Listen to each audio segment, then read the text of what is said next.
ধন্যবাদ মাননীয় স্পিকার। আলহামদুলিল্লাহ রব্বিল আলামিন ওয়াসসালাতু ওয়াসসালামু আলা রাসূলিহিল কারীম ওয়া আলা আলিহি ওয়া সাহবিহি ওয়া আহলি বাইতি আজমাইন। 12 মার্চ শুরু হওয়া সংসদ অধিবেশন, এটি একটি ঐতিহাসিক অধিবেশন। আমি আরেকবার আপনাকে এই অধিবেশনের প্রাণ সত্তা, এই অধিবেশনের চেয়ার এবং স্পিকার হিসাবে অত্যন্ত সফলভাবে দায়িত্ব পালনের জন্য আমি অন্তরের অন্তঃস্থল থেকে অভিনন্দন জানাচ্ছি।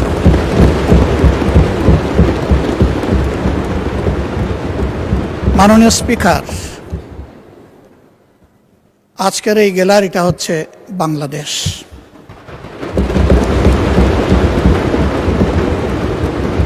এই গ্যালারির দিকে তাকিয়ে আছে বাংলাদেশ। এই গ্যালারির দিকে শুধু বাংলাদেশে অবস্থানরত বাংলাদেশিরা নয়, সারা বিশ্বে ছড়িয়ে ছিটকে থাকা যত বাংলাদেশি আছে তারা সবাই আজ তাকিয়ে আছে। তারা এটাকে তাদের একটা প্রত্যাশার ঠিকানা হিসাবে দেখতে চায়। দীর্ঘ সময় ধরে চলমান এই অধিবেশন নিশ্চয়ই আমরা সবাই বিপুল প্রত্যাশা নিয়ে এবং দায়িত্ববোধ নিয়ে এখানে আমরা অংশগ্রহণ করেছি। আমি, সরকারি দল, বিরোধী দল এই দীর্ঘ সময় ধৈর্য ধরে আগ্রহ ভরে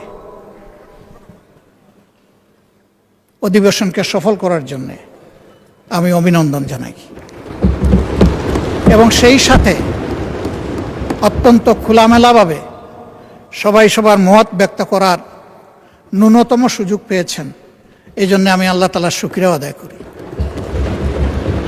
মাননীয় স্পিকার,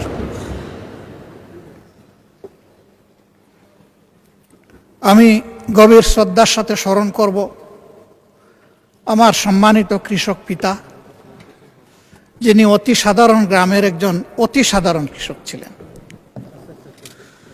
আমি সোনার চামচ এবং রূপার কাঠি হাতে নিয়ে জন্ম নেইনি। আমি এমন একটি জায়গায় জন্মগ্রহণ করেছিলাম যেখানে আমি অভুক্ত মানুষের সংগ্রাম দেখেছি।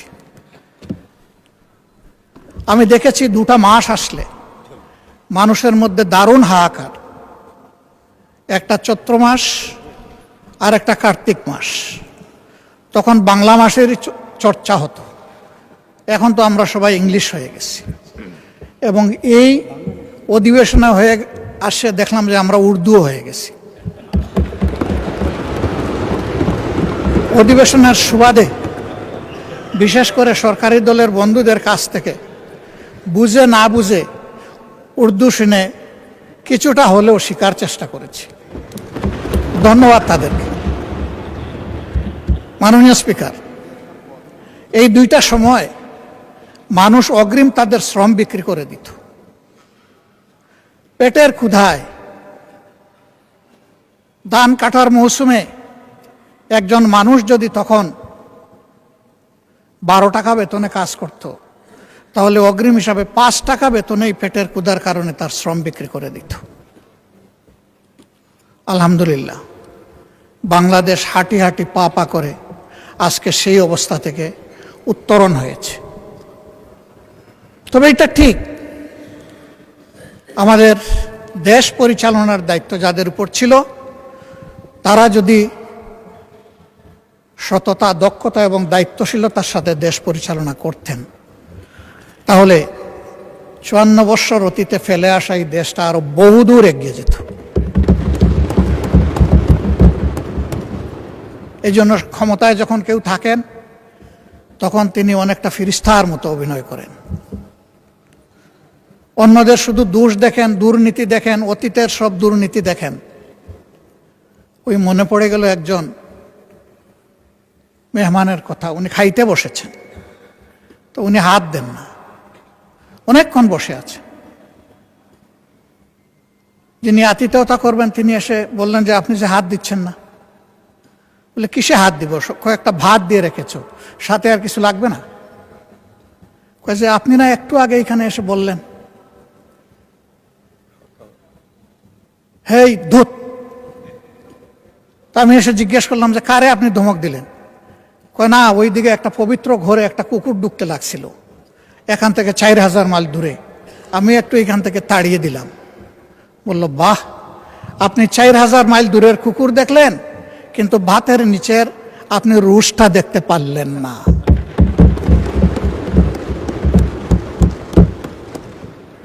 ক্ষেত্র বিশেষে আমাদের অবস্থান এমন হয়ে যায়, আমরা অনেক দূর দেখি, কিন্তু আমার গায়ে বগলে আমার যে দুর্বলতা বা গন্ধ সেটা আমরা দেখি না বা বুঝার চেষ্টা করি না। অন্যের দোষের তালিকা তৈরি করা খুবই সহজ।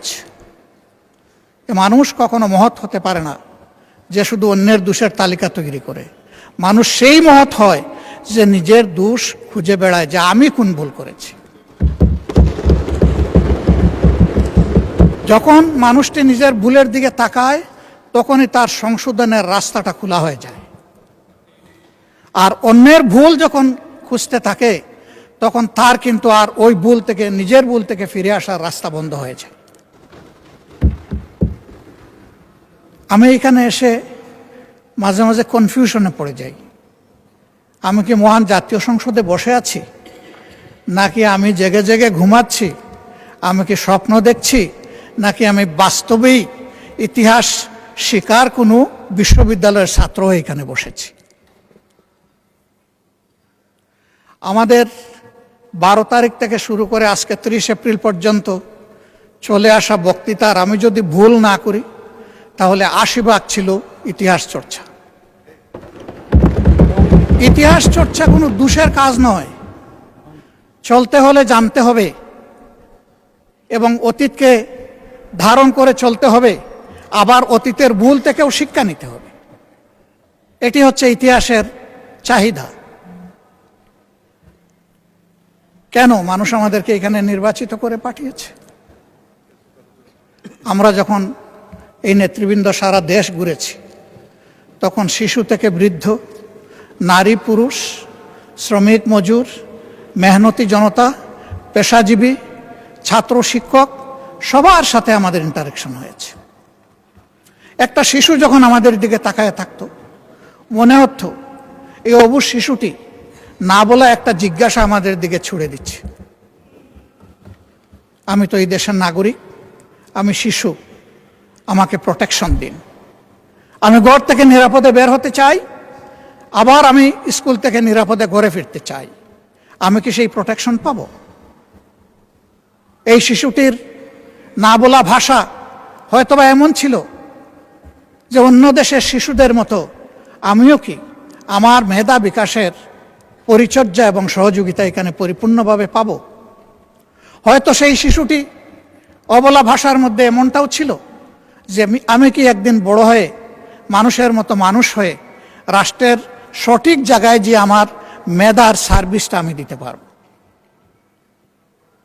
একজন শ্রমিকের কাছে যখন গিয়েছি তখন ঘাম জড়ানো শ্রমিক, সে বলেছে আমি তো আমার শ্রমের ন্যায্য মজুরি তো পাই না, মর্যাদা পাওয়া তো কল্পনার বিষয়, স্বপ্নের বিষয়, আমি কি আমার মজুরি এবং মর্যাদাটা পাব? ছাত্রদের কাছে যখন গিয়েছি তাদের জিজ্ঞাসা ছিল অস্ত্রের ঝনঝনানি মুক্ত আমরা কি একটি পবিত্র শিক্ষাঙ্গন পাব, যেখানে শিক্ষকদেরকে পিতার মতো পাব, সহপাঠীকে ভাই এবং বোনের মতো পাব? এমন একটা শিক্ষাঙ্গন কি আমরা পাব? এ ছিল তাদের জিজ্ঞাসা। চা শ্রমিকদের কাছে যখন গিয়েছি তাদের চাহনি, তাদের ভাষা ছিল আমরা কি একটু মানবিক মর্যাদা পাব? এই সমাজ তো আমাদেরকে ন্যূনতম মানবিক মর্যাদাটাও দিচ্ছে না। একজন জেলের কাছে আমরা যখন গিয়েছি তার জিজ্ঞাসা ছিল জাল যার জ্বলা তার, এ তো শুধু স্লোগান, এটা তো আমাদের কপালে জুটে না, বরঞ্চ বেনিয়ারা আমাদের নামে এগুলা লুট করে নিয়ে যায়। আমি কি সেই জেলের অধিকার পাব? আমাকে সেটি দেয়া হবে? কৃষক ভাইটির কাছে যখন গিয়েছি তখন বলেছে আমাদের তো হাঁসপাস অবস্থা। আমি যখন জমিতে ফসল ফলাতে যাই তখন এই ফসল কোনো সময় ঘরে তুলতে পারি না, প্রাকৃতিক বিভিন্ন বন্যা খরা দুর্যোগের কারণে। আর সৌভাগ্যক্রমে যদি ঘরে উঠাই তাহলে আমার প্রোডাকশন কস্টটাও আমি আমার পকেটে ফিরিয়ে আনতে পারি না। কেন পারি না? এই কারণে পারি না, কৃষি উপকরণ যেগুলো আছে, বীজ আছে, সার আছে, কীটনাশক আছে, সেচে পানি আছে, এইগুলার খরচ আমাদের প্রাপ্তির চাইতে অনেক বেশি। সারের যে দাম লেখা আছে তার চাইতে দ্বিগুণ দেড়গুণ দামে আমাকে কিনতে হয়। এখানেও বেনিয়াদের দৌরাত্ম্য। আবার আমি যখন ফসল ফলালাম, আমার ফলানো ফসলটা আমি তার কাছে যদি 10 টাকা কেজি দরে বিক্রি করি, রাজধানীতে গিয়ে সেটা 40 টাকা কেজি দরে বিক্রি হয়। এখানে মধ্যস্বত্বভোগীদের লুটেরা। এই যন্ত্রণা থেকে আমরা কি মুক্তি পাব? আমি যখন ফসল ফলালাম, ফল উৎপাদন করলাম, তখন পর্যাপ্ত রক্ষণাগর না থাকার কারণে আমি তো তাড়াহুড়া করে এই ফসলগুলা বিক্রি করে দিতে বাধ্য হই। আমি কি সরকার থেকে এইটুকু সাপোর্ট আশা করতে পারি? তিস্তা পারে যখন গিয়েছি, সে এলাকার 2 কোটি 2.5 কোটি মানুষের মধ্যে যাদের সাথে দেখা হয়েছে, আমরা এখানে যারা বসে আছি মাশাআল্লাহ, আমাদের চেহারা গালগুল সবই সুন্দর নুরানি, কিন্তু ওই জায়গার মানুষগুলোর দিকে তাকানো যায় না। তাদের হাড়ের ভিতরে চামড়া ঢুকে গেছে, জীবনের ঘানি টানতে টানতে তারা হয়রান হয়ে গিয়েছে। পুরো নদীটা একটা মরুভূমিতে পরিণত হয়েছে। ভরাট হয়ে যাওয়ার কারণে পাশের প্রতিবেশী দেশ থেকে যখন বন্যা তেড়ে আসে, তখন নদীর ধারণ ক্ষমতা একেবারেই নির্জীব হয়ে যাওয়ার কারণে 2 কূল ভাসিয়ে আবার তাদেরকে পানিতে ডুবায় মারে। শীত মৌসুমে যখন সে ফসল ফলাবে তখন তার চাহিদার পানি নাই। বর্ষায় যখন সে একটু আত্মরক্ষা করবে তখন পানির তুলে ভেসে যায়। প্রতি বৎসর শত নয় হাজার হাজার ঘরবাড়ি বিলীন হয়ে যায় নদী তটে। এভাবেই তাদের জীবন চলছে। আমি ধন্যবাদ জানাই আসাদুল হাবিব দুলু সাহেবকে, সম্মানিত সংসদ সদস্য তিনি এবং মন্ত্রী। তিনি একটি আন্দোলন গড়ে তুলেছিলেন, জাগো বাহে।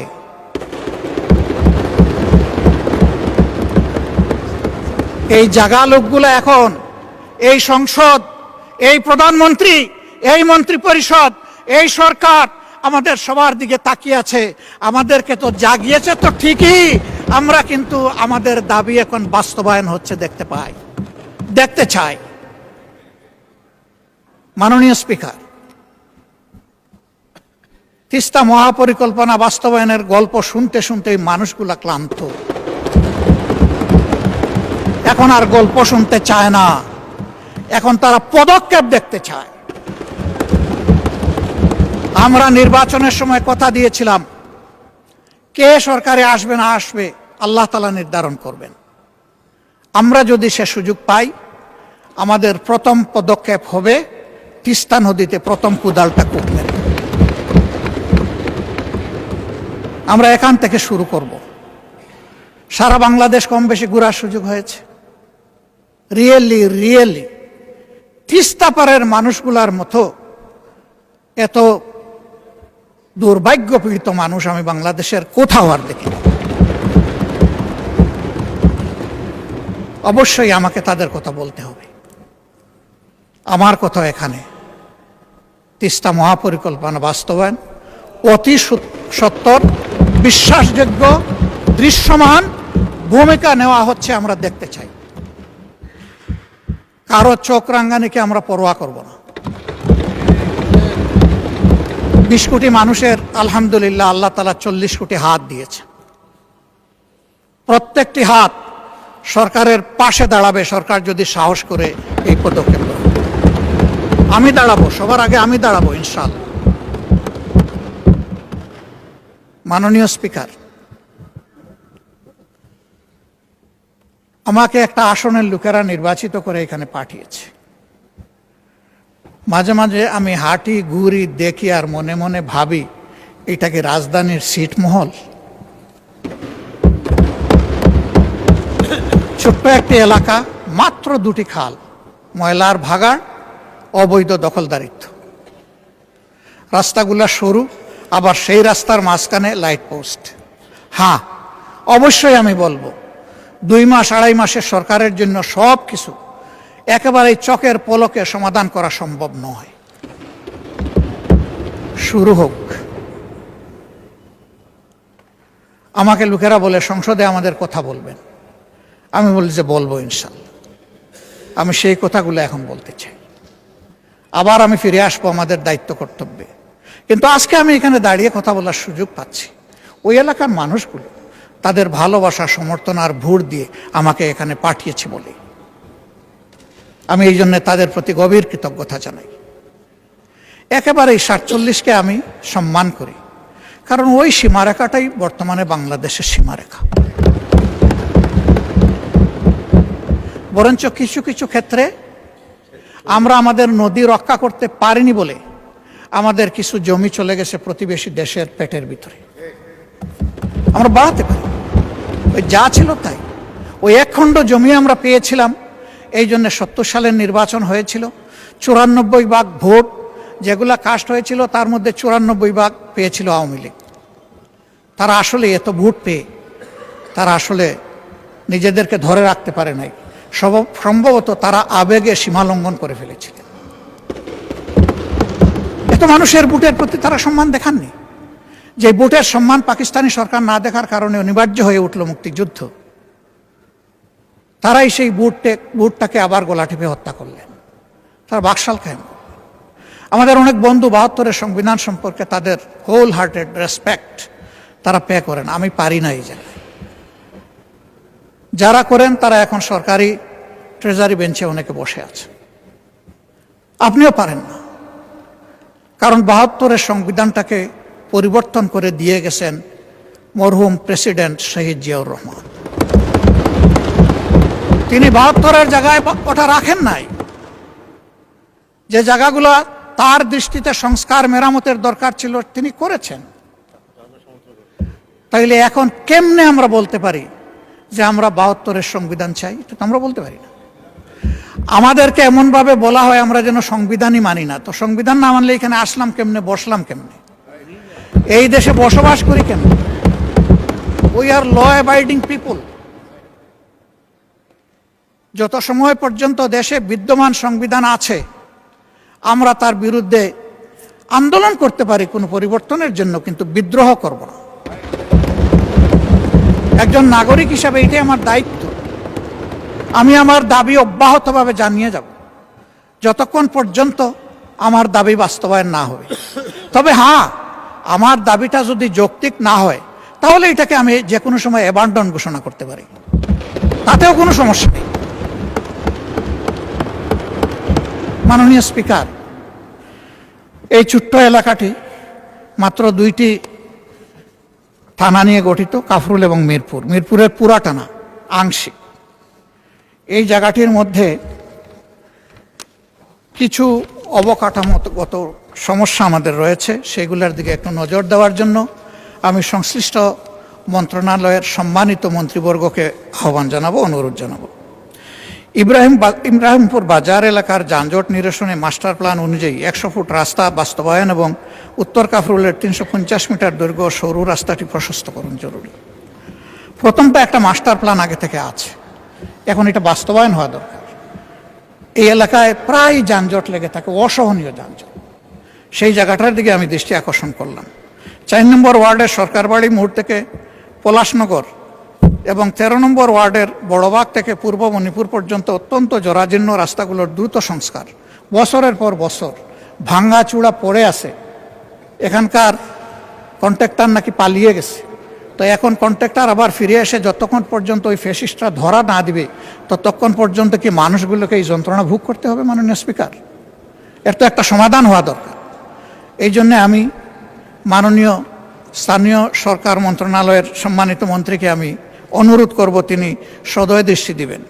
ইব্রাহিমপুর এবং উত্তর কাফরুলের রাস্তার মাঝখানে অবস্থিত বিদ্যুতের খুঁটিগুলো জরুরি ভিত্তিতে সরানো দরকার। এর মাঝে বহু অ্যাক্সিডেন্টও হয়েছে এগুলোকে কেন্দ্র করে। এবং রাস্তা এত সরু, তার মাঝখানে আবার ইলেকট্রিক লাইট পোস্ট, এটা একেবারেই সময়ের দাবি হয়ে দাঁড়িয়েছে। মিরপুর 10 থেকে আগারগাঁ পর্যন্ত জলাবদ্ধতা দূর করতে এখানে বগালে খালের অবৈধ দখল উচ্ছেদ এবং গভীরতা বৃদ্ধি করা একান্ত প্রয়োজন। মণিপুর ও শেওড়াপাড়া এলাকার পুরাতন ও সরু সুয়ারেজ পাইপ পরিবর্তন করে বড় মাপের বা ব্যাসের পাইপ সেখানে স্থাপন করা অতি জরুরি। এখন বর্ষা হলে ওই 52 ইঞ্চি বর্ষার কোনো দরকার পড়ে না, বৃষ্টির দরকার পড়ে না। সামান্য বর্ষা হলেই সেখানে ফ্লাড শুরু হয়েছে। এই জন্য বলছিলাম যে এটা ছিটমহল কিনা আল্লাহই ভালো জানে। মাননীয় স্পিকার বাউনিয়া বাদ এবং একটা শব্দ এখানে আছে, আমি না বলে পারছি না যেহেতু ওই নামেই এটা পরিচিত, বগারমার খাল।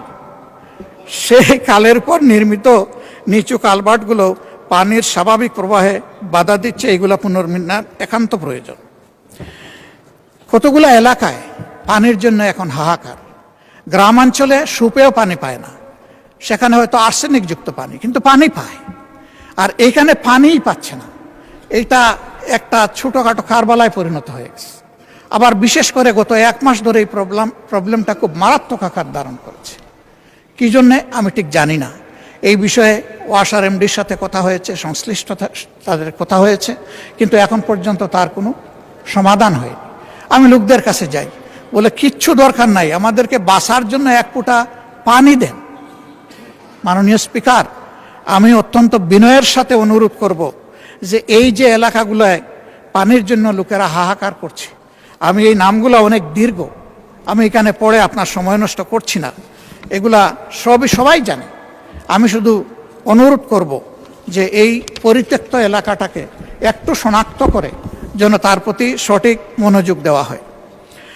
আইন শৃঙ্খলা এবং সামাজিক সুরক্ষার ক্ষেত্রে সব জায়গায় যে প্রবলেম, এখানেও সেই একই প্রবলেম, মদ, মাদকতা, কিশোর গ্যাং। এর সাথে সারা দেশের মতো এখানেই সীমাহীন, বলগাহীন, লাগামহীন চাঁদাবাজি। ফুটপাত দখল করে চাঁদা নিয়ে লোকদেরকে রাস্তার মধ্যে বসাই দেওয়া হয়েছে। এর বাইরেও যারা নিজ নিজ ব্যবসা প্রতিষ্ঠানে ব্যবসা করেন, তাদেরকেও চাঁদা দিয়েই ব্যবসা করতে। 5 আগস্টের পর আমরা কি এমন একটা বাংলাদেশ চেয়েছি মাননীয় স্পিকার? কে চাঁদাবাজ? আমি এটা শুনতে চাই না। চাঁদাবাজ আমি হলেও আমারও হাতে হ্যান্ডকাপ পরানো হোক। চাঁদাবাজ কোনো দলের হতে পারে না, এরা দলের নাম ভাঙানো বর্ণচূড়া। এদেরকে শনাক্ত করে এই সংসদ থেকে আমরা শপথ নেই যে এই চাঁদাবাজদেরকে যে কোনো মূল্যে বাংলাদেশ থেকে নির্মূল করব ইনশাআল্লাহ।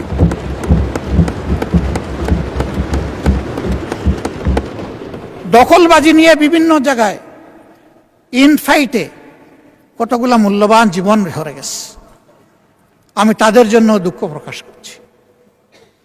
কেন? তারা তো এদেশেরই সন্তান, এইভাবেই মরতে হবে কেন? হালাল রুজির পথ 99% মানুষের জন্য থাকলে এই 1% মানুষের হাতে কেন 99% মানুষ জিম্মি হবে? এদের যন্ত্রণা থেকে দেশটাকে মুক্ত করতে হবে মাননীয় স্পিকার। আইন শৃঙ্খলা পরিস্থিতির অবনতি উন্নতি আমি এগুলো বুঝি না। যে সরকার আসে আইসেই বলে যে আগের চেয়ে এখন অবস্থা ভালো, এই আগটা কি সেটাও বুঝি না। আমি এই আগ পাস কিছুই শোনার পক্ষপাতী নই। আমি শোনার পক্ষে আমাদের বর্তমানটা কি। এই বর্তমানে আমরা একটা নিরাপদ বাংলাদেশে বসবাস করতে চাই। মাননীয় স্পিকার, আমি মাননীয় স্বরাষ্ট্রমন্ত্রীকে অনুরোধ করব, বাংলাদেশের সকল জায়গার আইন শৃঙ্খলা পরিস্থিতি একই ধরনের নয়, কিন্তু যে জায়গাটা বেশি ঝুঁকিপূর্ণ, বেশি ভালনারেবল, সেই জায়গায় যেন অগ্রাধিকারের ভিত্তিতে আগেই নজর দেওয়া হয়। এর সাথে আমাদের শিক্ষাঙ্গনগুলোকে সকল ধরনের সন্ত্রাস মুক্ত যেন রাখার পর্যাপ্ত ব্যবস্থা করা হয়। আমরা আর দেখতে চাই না যে দলেরই হোক দায়ের কূপে কিংবা আগ্নেয়াস্ত্রের বুলেট তার জীবন নিয়ে গেছে, এটা দেখতে চাই না। আমরা দেখতে চাই শিশু হয়ে ঢুকবে, পরিণত মানুষ হয়ে ওখান থেকে বের হবে। দক্ষ নাগরিক হয়ে বের হবে, নৈতিকতাবোধ সম্পন্ন নাগরিক হয়ে বের হবে, দেশপ্রেম বুকে নিয়ে বের হবে, দেশ গড়ার অঙ্গীকার নিয়ে বের হবে। আমরা সেই শিক্ষা প্রতিষ্ঠানটা দেখতে চাই। মাননীয় শিক্ষামন্ত্রী আছেন, দেশকে যদি আগাতে হয় তাহলে শিক্ষা এবং স্বাস্থ্য এই দুইটাকে সর্বাধিক গুরুত্ব দিতে হবে। শিক্ষার প্রাণ হচ্ছে টারশিয়ারি লেভেলে, সেখানে রিসার্চ হবে, গবেষণা হবে, জাতির ভবিষ্যৎ ওখান থেকেই বের হয়ে আসবে। দুঃখের বিষয়, গবেষণায় ফকিরের ভিক্ষা দেওয়া হয়। ফকিরের ভিক্ষা দেওয়ার কারণে ওই ভিক্ষাগুলো লুটপাট হয়ে যায় অনেক ক্ষেত্রে, সেগুলোও কাজে লাগে না। তবে আমি একটা সেক্টরকে বরাবর ধন্যবাদ দেই, আজও ধন্যবাদ দেব। এটি হচ্ছে আমাদের কৃষি বিভাগ, কৃষি বিশ্ববিদ্যালয়। তাদের অর্জনকে আমরা অস্বীকার করলে নিজেকে অস্বীকার করার সামিল হবে। তারা এই দেশকে অনেক কিছু দিয়েছে। মেধাতে ইন্টারমিডিয়েট পাস করার পরে আমাদের সময় যেটা ছিল, সবচেয়ে বড় মেধাবীরা যেত বুয়েটে, এরপরে যারা মেডিকেলে, তারপরে যারা কৃষিতে, এরপরে যারা পাবলিক ইউনিভার্সিটিতে। অবশ্যই তার ব্যতিক্রমও ছিল, অনেক প্রখর মেধাবীও হয়তো প্রায় পাবলিক ইউনিভার্সিটিকে ফার্স্ট চয়েস হিসেবে গ্রহণ করে নিয়েছে, কিন্তু ইন জেনারেল ট্রেন্ডটা এমন ছিল। সেই জায়গা থেকে তৃতীয় অবস্থানের লোকেরা যদি দেশকে এত কিছু দিতে পারলেন, প্রথম এবং দ্বিতীয় অবস্থান কি দিল সেটা এখন পর্যালোচনার দাবি রাখে। এবং এইখানে রাষ্ট্রের দায়িত্ব কতটুকু, দায় কতটুকু, সেটাও পর্যালোচনা করতে। তাদের হাতে যদি পর্যাপ্ত উপকরণ তুলে না দিয়ে আমরা বলি যে কেন তোমরা আমাদেরকে দিচ্ছ না, এটাও হবে অবিচার। এই জন্য আমি দাবি করব বাজেট অধিবেশন সন্নিকটে সর্বাধিক গুরুত্ব যেন শিক্ষা এবং স্বাস্থ্যে দেওয়া হয়।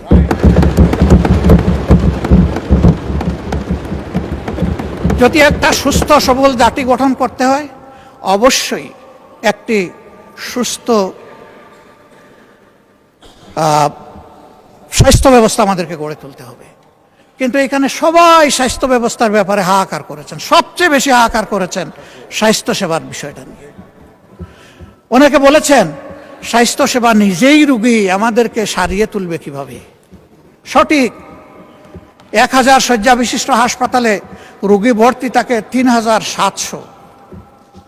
How could be possible? আবার এখন অন্য সমস্যাও দেখছি। এই ফ্যাসিস্ট আমলে যোগ্য দক্ষ ডাক্তারদেরকে বহু দূরে বদলি করা হয়েছে, যেখানে তাদের মেধারও কোনো মূল্যায়ন করা হয়, এবং সেখানে এটাকে কাজে লাগানোরও কোনো সুযোগ ছিল না। আবার অনেককে ওএসডি করা হয়েছে। আমাদের সম্মানিত মন্ত্রী, তার ছোট ভাই, সেও একজন ডাক্তার, আমাকে একদিন আক্ষেপের সুরে বলেছিল, শফিক ভাই, আগামীতে যদি আমাদের সরকার গঠিত হয়, একটা গাল দিয়ে বলেছিল, গাল অবশ্য সভ্যভাষার গাল, যে আমাদেরকে অমুক জায়গায় তমুক জায়গায় দিয়েছে, ওদেরকে আমরা বাংলাদেশের সীমানার ভিতরে না রেখে ওদেরকে আমরা ট্রান্সফার করব তালপট্টিতে। আমি বলেছিলাম, হোয়াটস ডিফারেন্স? তুমি আর আমি যদি এইটাও করি তাহলে তো একই কাজ করলাম। মাননীয় স্পিকার, কিছু কিছু কাজ দুঃখজনকভাবে এখন এরকমই শুরু হয়ে গেছে। ফ্যাসিস্ট আমলে যারা বঞ্চিত ছিল, নিগৃহীত ছিল, ওএসডি ছিল, খালে বিলে তালপট্টিতে যাদের পোস্টিং ছিল, এখন আবার তাদের উপরে সেটা চলে এসেছে। কেন?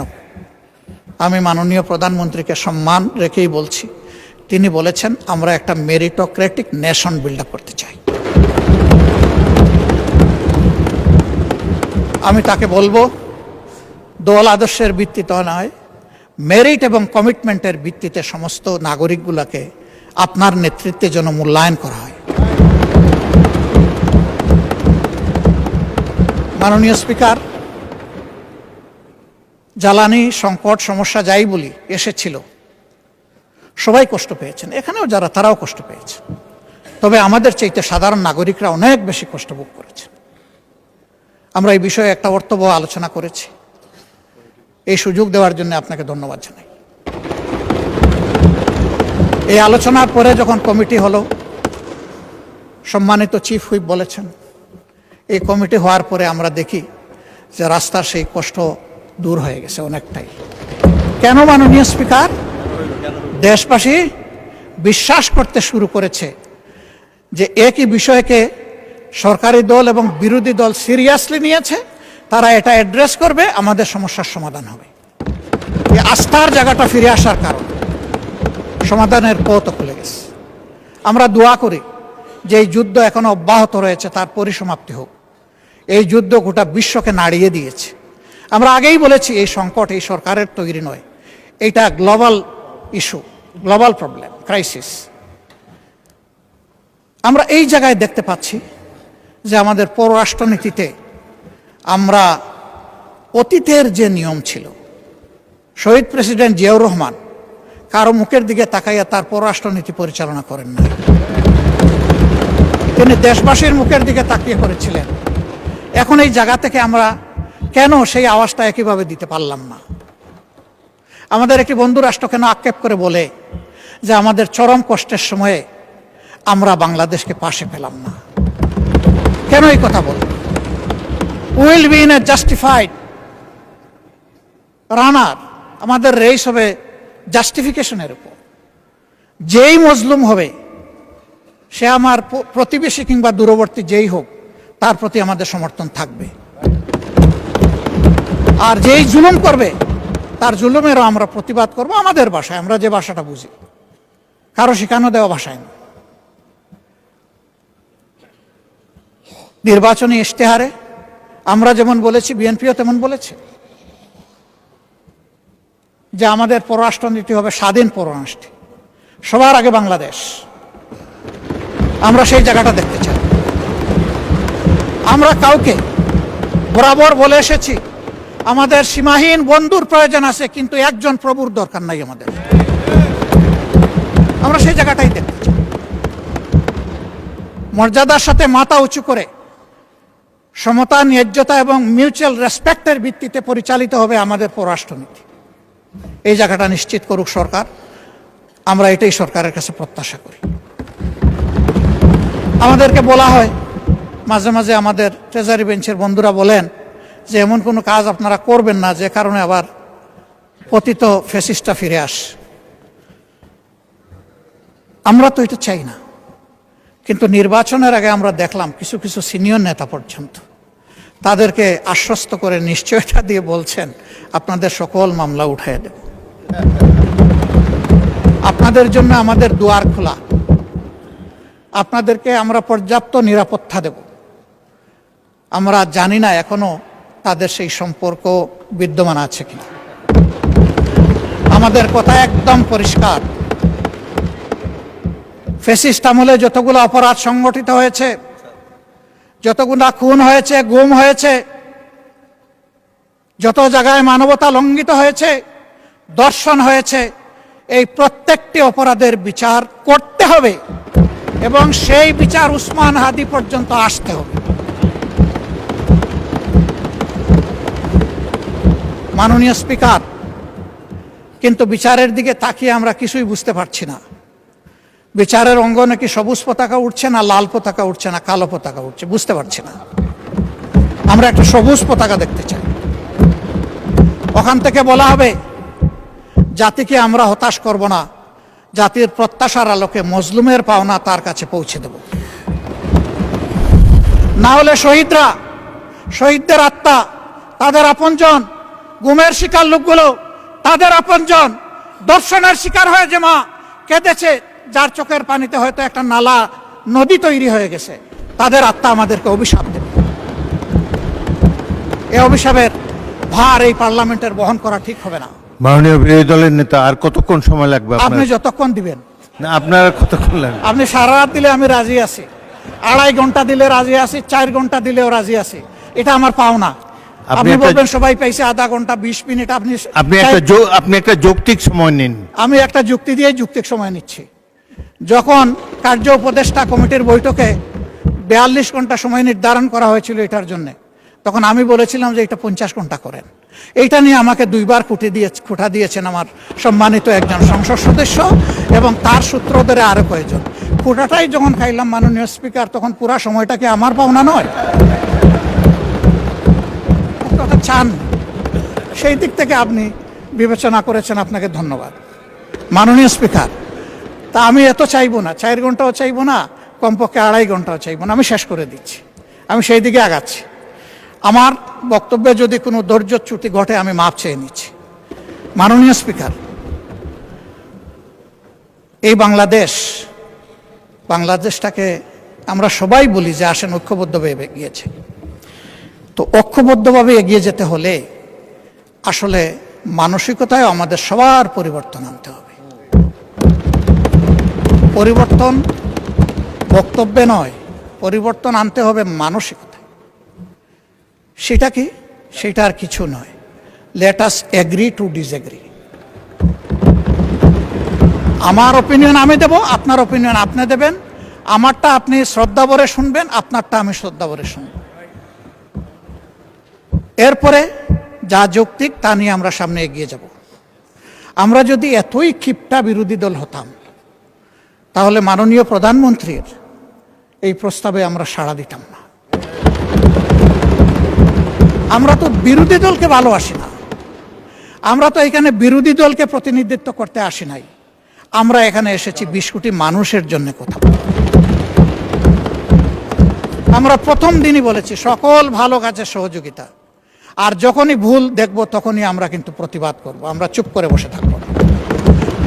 মাঝে মাঝে এখান থেকে আমাদেরকে বলা হয় এইভাবে চলবেন, ওইভাবে চলবেন, না চললে এই হবে।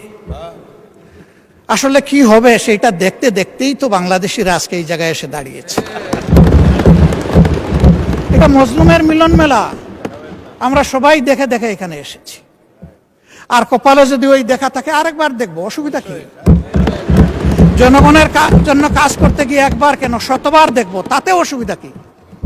এতেও কোনো অসুবিধা নাই।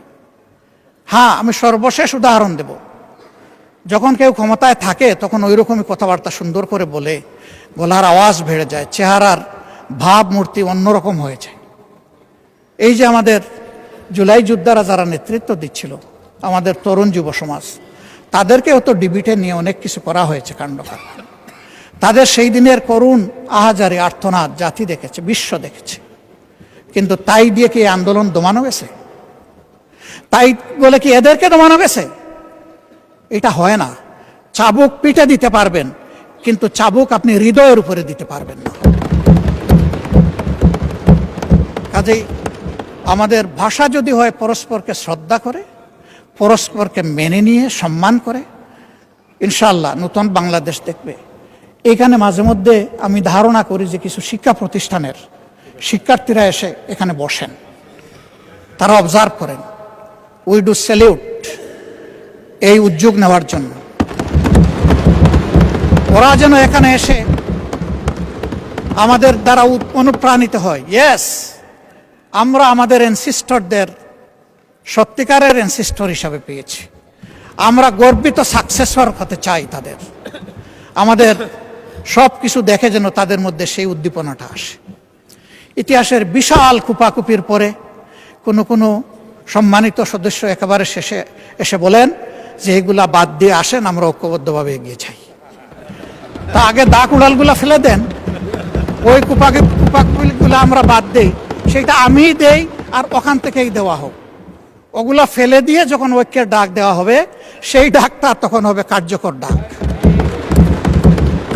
মাননীয় স্পিকার, আমি বুঝতে পারছি আমার সময় সংকেত বেজে উঠেছে, আমি আর বেশি সময় নেব না। আমি 1 মিনিট কথা বলে বিদায় নিচ্ছি। কি ভাই এটা? জি জি, না সেটা তো ভিন্ন ব্যাপার, আমার বক্তব্য আমি শেষ করছি। আমি শুধু এতটুকু বলবো যে ভাই, অতীতকে স্মরণ রাখা ভালো, ইতিহাস শিক্ষা ভালো, কিন্তু ইতিহাসকে নিয়ে পড়ে থাকলে আমরা নিজেরা ইতিহাস তৈরি করতে পারবো না। ইতিহাসকে ইতিহাসের জায়গায় রেখে আসুন আমরা এগিয়ে যাই। আমার কথায় কেউ যদি কষ্ট পেয়ে থাকেন ক্ষমা চাই। ভালো যদি কিছু বলে থাকি, আল্লাহ আগে আমাকে আমল করার তৌফিক দিন এবং আমাদের সবাইকে এটা মানার তৌফিক দান। আমি একটা কৈফিয়ত না দিয়ে পারছি না।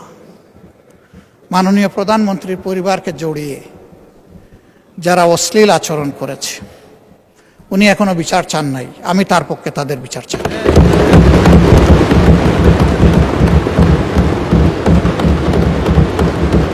ওনার মেয়ে, আল্লাহ তাআলা আমাকেও 2টা মেয়ে সন্তান দান করেছেন, আমার মেয়ে। ওনার মেয়ের সম্মান মানে আমার মেয়েরও সম্মান, মানে আমাদের মেয়েরও সম্মান।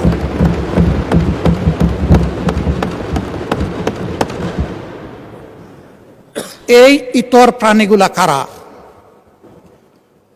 তাদেরকে নির্মোহভাবে খুঁজে বের করা হোক।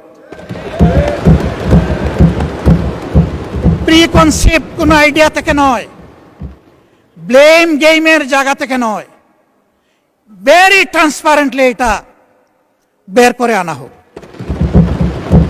আমার নিজের দুঃখের কথা নাই বললাম, একটা মানুষ বয়স হওয়া পর্যন্ত সব সময় গায়ে কাপড় রাখার চেষ্টা করেছি।